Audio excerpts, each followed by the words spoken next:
Hello everyone, welcome back to Blue Ridge Survival. This is part 2 of making a snake staff. Today we're going to be sanding, varnishing, and painting this thing. So it's got a decent bit of work done to it. I did all these little things down the side, the rattle, carved rattle into it. I started smoothing it down. It's also been drying for about a week. So now it's very light, super light. Like you can hike with it. It's very light. Still a little bit tall, so I might end up cutting it very slightly. Unfortunately, it also bowed a little bit. If you notice, it was a lot straighter and it's definitely started to curve to one side, so I might have to leave it under pressure to get that bow out. I really should have left it under pressure the whole time it was drying. But let's start sanding. That's going to be the first thing. We got to get this thing really sanded down.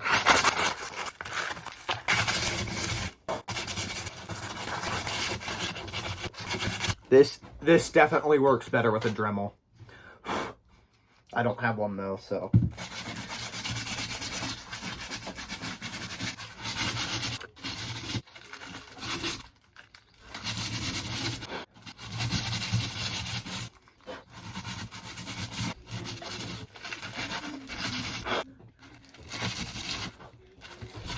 This is probably going to make anybody who does woodwork start crying.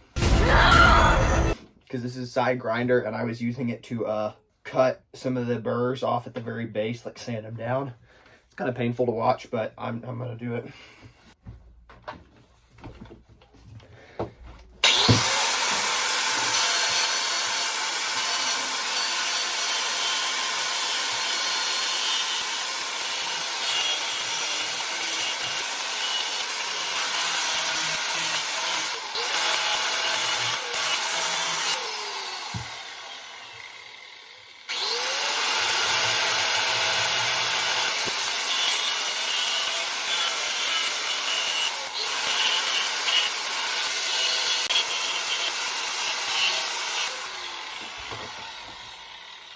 Basically, I'm outlining the base of the snake to make it slightly more realistic, where it actually kind of comes in. So it kind of looks like the snake is not part of the wood. It kind of makes it look like it's an actual snake instead of kind of merging into the wood. I did the rattles, obviously, a little better. And now I'm going to outline these scale patterns with it so that when we paint or varnish it, they'll stay there and they'll be very obvious.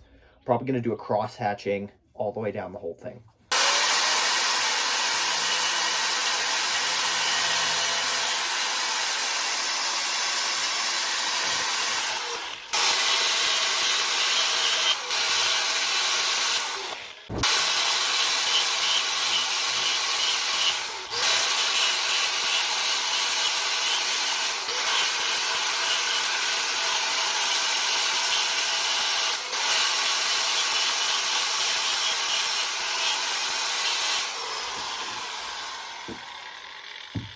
Got a nice scale pattern down the first part, which I need to finish up, but it makes it look really cool.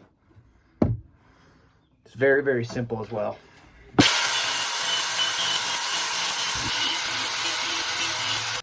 So what I'm doing is I'm doing these vertical lines at a slight angle, and then I'm coming on the other side and doing the cross lines.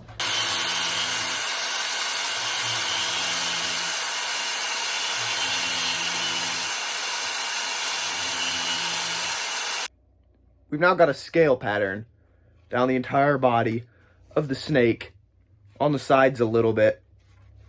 And now it's looking a lot more like a real snake. So what we're gonna have to do next is I'm gonna quick affix small metal studs to the bottom of this thing so that they're more grippy and it doesn't chew up the end of this hiking stick as bad.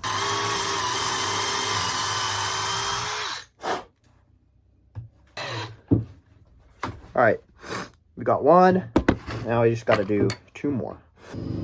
Now we need to put a lanyard through this bad boy.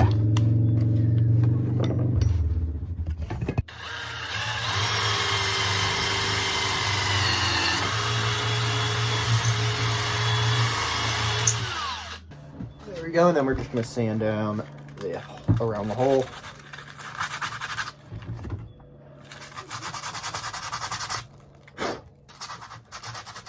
Then I'm gonna take, I'm gonna take some hemp twine, and we're gonna go find some stuff to put on this. Maybe this will work. And his tooth just fell out. That'll definitely work.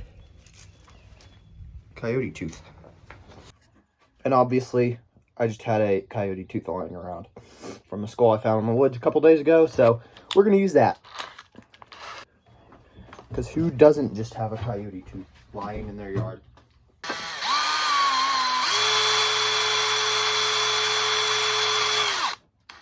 There we go.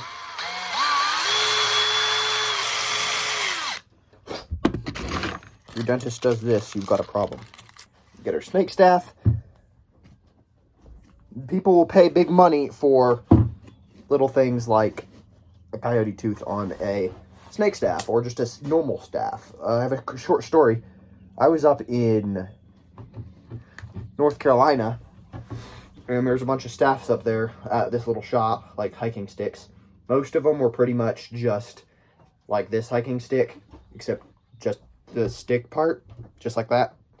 And they would have a hole drilled through the top, and they'd have like a couple, like an eagle feather and a couple little teeth and stuff like that, like a bird skull or something. And they were selling for over $100. It's not that much work to make. So if you can sell those for $100, hopefully you should be able to sell something that took a lot more work, was a lot more intricate and more impressive for the same price or more.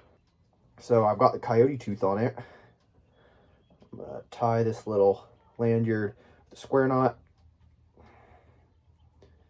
Now you've got a little coyote tooth attached to your hiking stick, but I'm going to get that knot so that it's in the hole. Just like that. All right. So there we go. We've got a coyote tooth on a snake stick. Very cool looking snake hiking staff. But we're going to have to go varnish it. So let's go do that. So I use Tung Oil to do the finish on my pretty much any woodwork I do.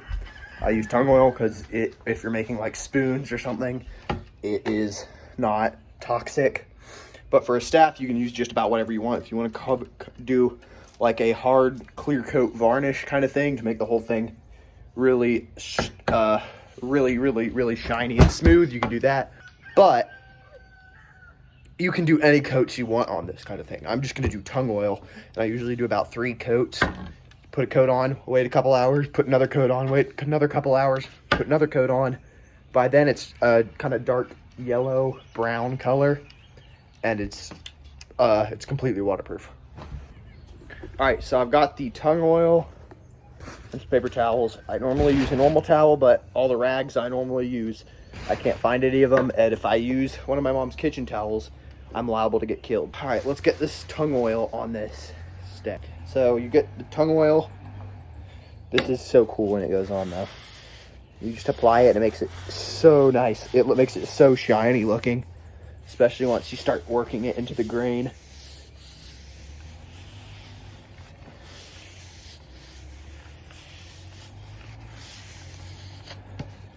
The best spot to put a lot on, if you're going to put a lot, is going to be your base.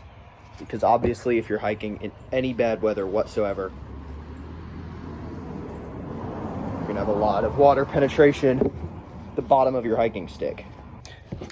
The annoying part is when you get around the snake, it is kind of hard to get the oil into all the seams and cracks and stuff like that. But it's kind of necessary, so I'd get it when your rag's soaked and go over any of the worst spots, because it tends to go in a lot more easy. Especially if you do all these little carved wood burned notches for the scale pattern. It's kind of, you might want to use a real towel, because as I'm finding out very quickly, this paper towel gets shredded on it You don't necessarily want little bits of paper towel all over your snake. But as you can see, gives it this really nice shiny varnish on it, which is just really cool looking. All right, there we go. It's the first coat, and I'm not gonna bore you guys with doing 2 more, but you get the drill. 2 more after that, at least. And I really like how the pattern of the scales with those dark spots where the wood kind of oxidized and turned black like that. Those look really cool, and I really like it. The only main thing with this is the snake is too short because the tail broke off. It really needed to be a lot longer, but it broke off. So thanks for watching, and if you want to see more of my content, subscribe to the channel, leave a like on the video, and I'll see you next time on Blue Ridge Survival.